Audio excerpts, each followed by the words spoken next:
7 दिन से इजराइल और ईरान एक दूसरे पर हमला कर रहे हैं। दिन ब दिन यह हमला भीषण होता जा रहा है। ये नई तस्वीरें देखिए। ईरान ने इजराइल के एक अस्पताल को निशाना बनाया है। ईरान ने इजराइल पर लॉन्ग रेंज बैलिस्टिक मिसाइलें दागी हैं और इससे इजराइल को नुकसान हो रहा है। इजराइल के अस्पताल पर इस तरह के हमले की ये पहली तस्वीरें हैं, जहां पर ईरान ने इजराइल के सरोका अस्पताल को निशाना बनाया।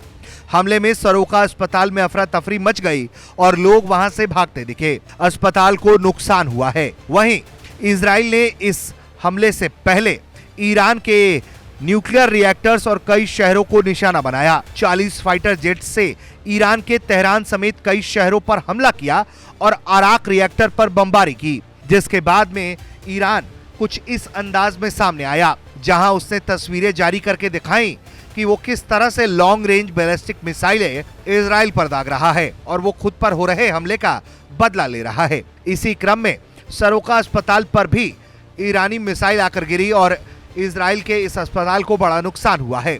अस्पताल पर हमला देखने के बाद इजरायली प्रधानमंत्री नेतन्याहू भड़क गए और वो अब तेहरान से और उसके हुक्मरानों से बदला लेने की बात कर रहे हैं।